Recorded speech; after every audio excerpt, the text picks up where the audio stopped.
pick up yourself and go. You will find it's all you need to do. Reach down inside and find out you're the one to fly, yeah, the one to reach. You can do all things, just choose. Blessings, blessings, blessings to you. Come on in. I am going to ask you to please like, share, comment, subscribe, and give us some warm hearts and likes. This evening we have author Joseph A. Howell with us. Joseph is a 54-year-old man who is very sensitive and emotional at times. Strong emotions trigger a natural gift for being able to write poetry. When he is faced with strong emotions, his mind automatically starts to rhyme in his head. This is a gift that he cannot control even if he want to, or invoke whenever he wants to. Joseph can occasionally tap into other people's emotions to write a poem for them. That is how he was able to write some of the poems in his book from her perspective. How are you, author Joseph Howell? I'm doing great. How are you? I am doing well. I am doing well. It is good to see the face to the voice. Thank you. We've been talking for a long time. We have been speaking for a long time. Tell us, how did Princess in the Night come about? Well, first off, it was never intended to be a book. It it was my emotions while going through a very difficult time in my life. I had a girlfriend who was an addict, and at the time I was a truck she was an addict in recovery. At the time I was a truck driver and I was always gone, and unbeknownst to me, she relapsed into her addiction. And by time I got home and found out, it was pretty much too late to do anything. Uh, she had gone through my entire life savings. She had opened up my house to a bunch of her drug addict friends. And yeah, actually, when I got home, I was possibly facing charges for maintaining a drug house, even though I wasn't even there. the She got caught stealing everything out of my house. Uh, she got caught for stealing my son's guitar worth over $5,000 that she pawned for $35 so she could get some meth. Her name was on the pawn slip. She swore up and down she had nothing to do with the theft out of the house, which also included guns. Uh, like I say, her name was on the pawn slip, so they arrested her.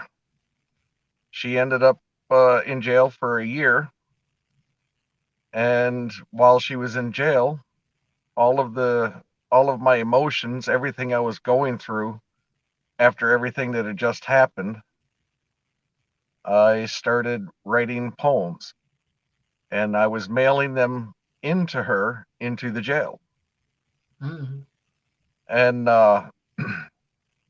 some of the guards have to read everything that comes in, Right. all the mail that comes in, and they make copies of everything because the inmates never get the original. I found out that some of the guards were actually reading my poems and liking them enough to make extra copies for themselves to take home. Once she would get done reading the poems that I would mail into her, she would let other people read them. And while she was in there, she was in Celebrate Recovery. The other inmates who were also in Celebrate Recovery started using my poems in their group therapy to deal with emotions that they don't want to face. Once these other inmates were getting out of jail, they made it a point to contact me to tell me how much my poems helped them Wow. while they were in there. Most of them told me that I need to put them together in a book, and I really didn't think I was good enough for that. Then I got a call from her lawyer, who is also getting copies of the poems. The prosecutor also got copies of the poems, and they both told me that I need to put it together in a book. Wow. I still wasn't sure, so I had some friends of mine read some of the poems. One of my friends that was doing the reading was an English lit major at the University of Michigan. And she told me that it's some of the best poetry she's ever read in her life. So, another friend of mine, her mother was a published author, and I was told by her to put it all together in a book and send it out to as many different publishers as I could, because it's not easy for a first time author to get published. I put it together in a book, sent it out to 4 different publishers, and ended up with 8 publishing houses wanting to publish my book. So I had 8 contracts to choose from. I chose to go with Austin McCulley. They Okay. seem to have the biggest marketing and global reach with their multiple corporate headquarters around the world. And my book became reality. Wow.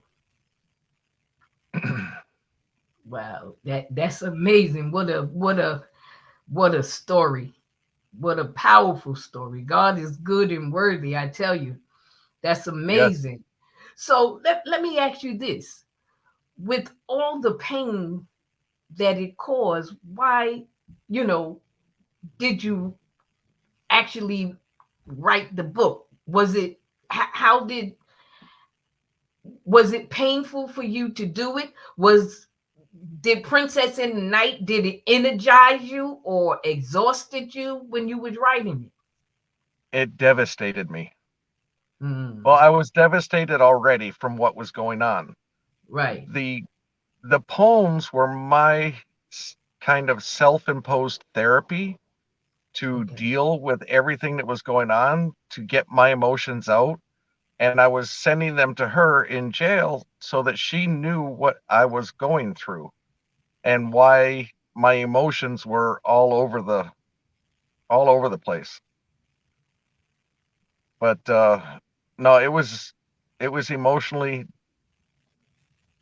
it was good and therapeutic for me to write the poems at a time where I was emotionally devastated. Wow. Wow. So what was the most difficult part of writing your book? What was the most difficult? The most difficult I would have to say that I was fighting with myself, because first, like I said before, I didn't think I was good enough. Wow.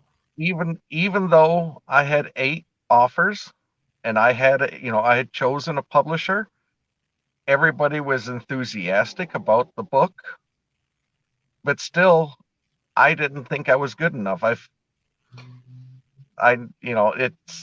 it's difficult to explain, because everybody's telling me I'm great and they love my work and everything else, and I'm thinking to myself, everybody's just being polite. They're saying that because they're being polite. What? So let me ask you, why did you think that you weren't good enough? Is it because of the relationship, how you was treated? It's I a think reason that why. I think the biggest reason was the way I was raised.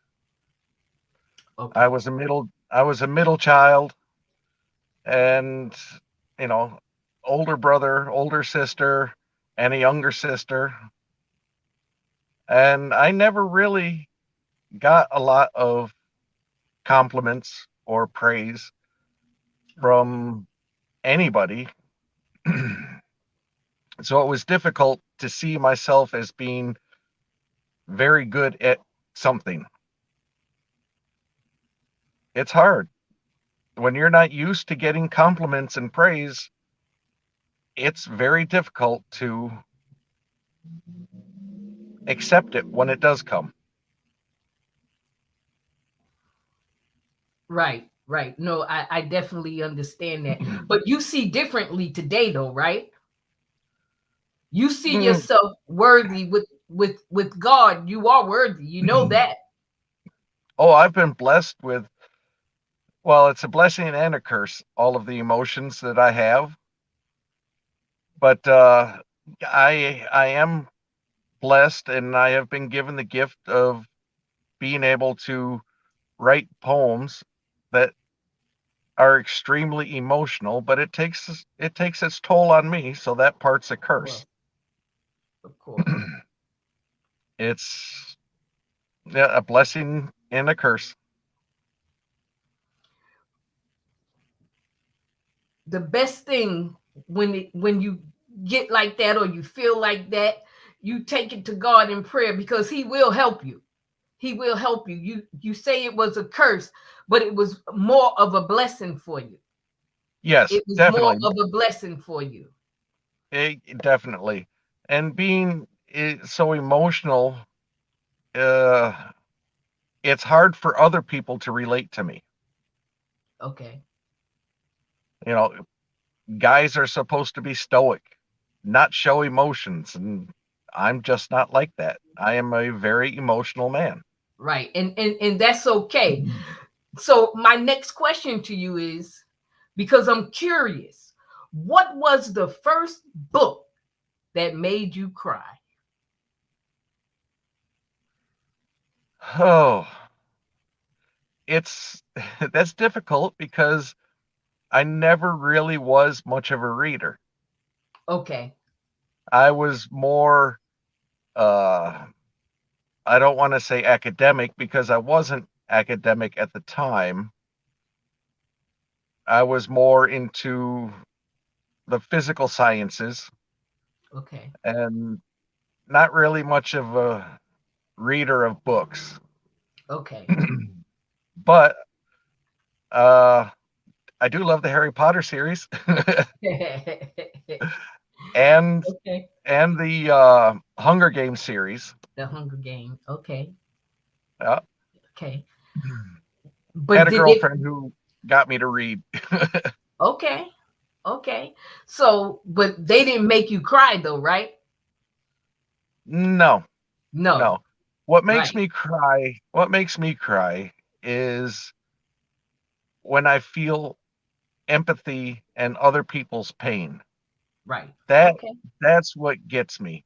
Reading a Right. book, I can get into the characters, yes, but I still know that it's fiction.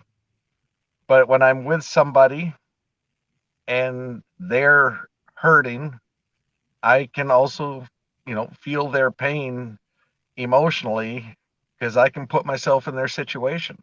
Right. Right. That's so true. That's so true. Define poetry for me.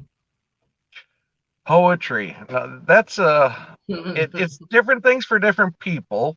Yes. And a lot of people say, oh, they don't understand it or they can't follow along with poetry. Poetry, basically, it's emotions in words. It doesn't have to rhyme as long as your words convey the emotions or carry the emotions to the reader. That's poetry. Okay. There there are a lot of different styles.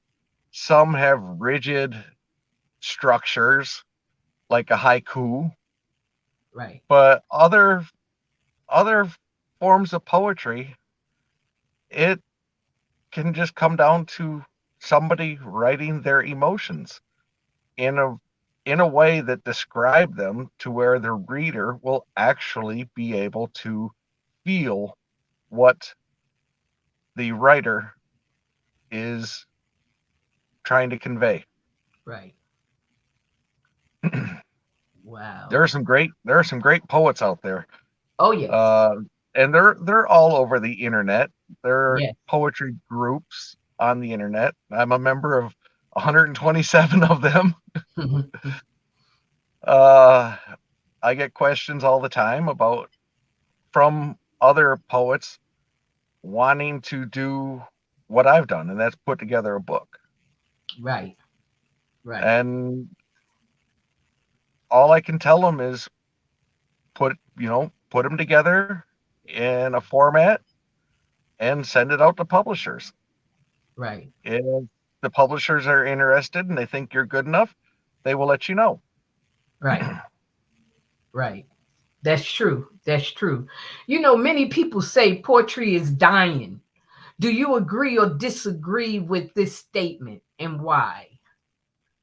No, I do not agree with that statement. Poetry Okay. is life. Hmm. Poetry is life. It's real life. It's emotions. It's what people are going through in their lives. If Well, I think I just misunderstood your question. Uh, if poetry is dying, did you mean if it was dying out, that people just aren't Yes. Yes. interested in it anymore? Yes. Yes. No. Yes. Yes. You was answering it correctly. All right, yeah. I mean, people are definitely a lot of people are definitely interested in poetry. Poetry. They Right. want to feel the emotions from somebody else, which are also things that they are going through themselves and they just can't put it into words. Like with my with the poem that I'm going to read later, addiction, Yes. it affects people to the point where they start crying. Mm. Uh, It is powerful most piece. Yeah, most of the people that read my book can, even though it's only 50 poems, they cannot read it straight through. They have to stop. They have Right. to take an emotional break from reading because it just, for a lot of people, it's overwhelming. A lot Right. of people won't even, after reading the first few, they won't even go back to the book for fear that it's going to bring up more emotions. Uh, I have a friend. Her son overdosed on heroin, and she can't read the book because it's still too fresh for her. Wow. She's got the book and she's read a couple of the poems, but she had to put it down because she just can't deal with everything that's going on in her head Mm. because it's all too fresh. Wow. Do you think the internet and social media contribute to the well-being of poetry? It There are groups on the internet uh, that support where poets support each other, Okay. writers groups, poetry groups. Yes. There is a definite presence on the internet that is positive. There are some trolls that will try and attack people Right. and tell them that they are not good enough, tell them they're not worthy. Instead of giving constructive criticism, they just want to tear somebody down. But you're going to get that in any type of a group. Most of the time, thank God, they get banned from the group. And positive reinforcement is there, help is there. Yes. Some people get offended by the help. I mean, if somebody posts a poem that is structurally not the best that it could be, and somebody corrects the, as simple as the cadence, the flow of the poem. If somebody corrects that and sends it back to them, they get offended. But in my opinion, there has to be a flow, a cadence to Right. poetry. It can be a random cadence, it can be a repeating cadence, but if you start one, you have to stay with it throughout the Yep. whole poem or it falls apart. Right. So yeah, I mean that's constructive criticism and helping one another. Right. Right. That's Okay. what these groups on the internet are all about. Yes. Yes. For sure. For sure. Is there going to be a part two for Princess in the Night? If not, There is tell us about your next book idea. there there is going to be a sequel. Okay. The name of the sequel is going to be Angel That I See. Actually, if you have the book Princess in the Night, you've already got the cover photo on the back of the book. Angel That I See basically picks up where Princess in the Night left off. Left off. Okay. Princess in the Night is all about love, drugs, addiction, incarceration, loss, betrayal, overdose, and suicide. The next book, Angel That I See, is going to be about recovery, healing, moving Amen. moving on, putting the past behind you, finding new All love, right now. and living your best life. Yes. I'm almost finished with it, Okay. but I do not have the emotions to write the very last poem for that book, which is going to be a poem titled Love. I'm still struggling. Well, not really struggling. I'm still looking for somebody special in my life. And once I have that, I hopefully will have the emotions to be able to write that last poem. All right. When that happens, the book will be out. Well, all right now. What advice do you have for writers that's working on their first book? Don't get discouraged. Remember, Harry Potter was rejected, what, 20 Yes. times Yes. before she found a publisher? Hmm. There is a niche for everything. Yes. If you get, if you're out there trying to get your book published and somebody gives you some constructive criticism, listen to them, but Right. make up your own mind. You don't have to change your book to please one other person. Right. If you get test readers, like I have test readers for my next book, uh, if they like what you've written, go with it. If you got 20 people that say, "Yeah, great," it's great. I love it. Don't worry about the one person that says, "Well, I would have done it differently." it's Right. it's like that. Right. Right. Keep going. Keep writing. Keep writing. That's it. You have to keep writing. You never Yep. know. You never know when it's gonna happen, but if you keep writing, it's going to happen. Right. It will happen. Joseph, we are coming to a close because I want to give time for you to read your poem. So we're going to close. Thank you for watching live. For those that will be watching the replay, thank you. Author Joseph Howard, thank you for appearing on the show tonight. Keep the pen to the paper. Yes. You are an amazing writer, Thank you. and you have no reason or no right to think you're not worthy, because you are. You are. Your work is inspirational. Your work are very, very inspirational. Keep on keeping on. Keep on writing. Keep on writing. And I'll have you on the show again when the second one come out, when part two come out, for sure. Angel that I see, I will Yes. definitely let you know. Yes. Join us next week. We have none other than the inspirational gospel recording artist, Jazz E. Matt.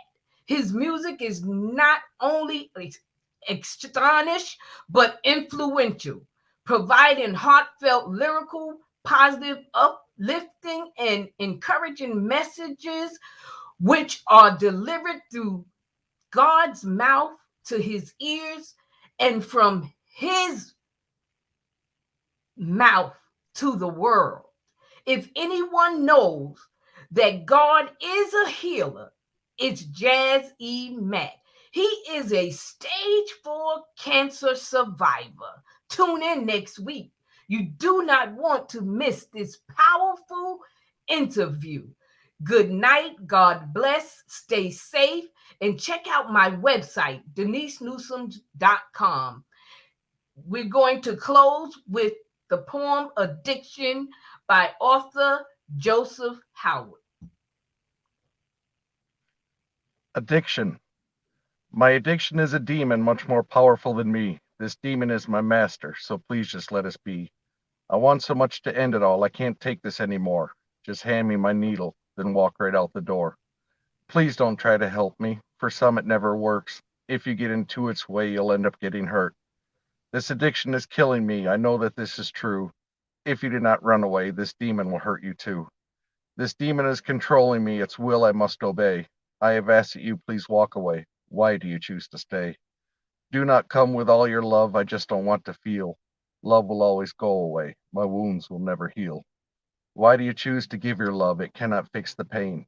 If you think your love can heal, you are just insane. Every time I try to fight, it will come back even stronger. Please just let me die so I can't hurt you any longer. Recovery is for others. For me, there's no way back. This demon will always find me, and then it will attack. Why won't you just give up now and leave us all alone? This demon lives inside me. I am its only home. I no longer have the strength to fight this demon every day. This You say that you will not give up to help me find a way. You say that you love me, you don't want to see me die. I tell you that I love you too. I don't want to see you cry.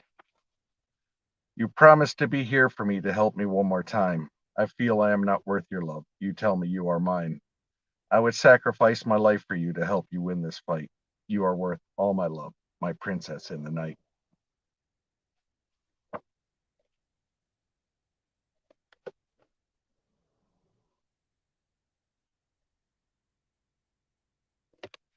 I hope you enjoyed that. That one has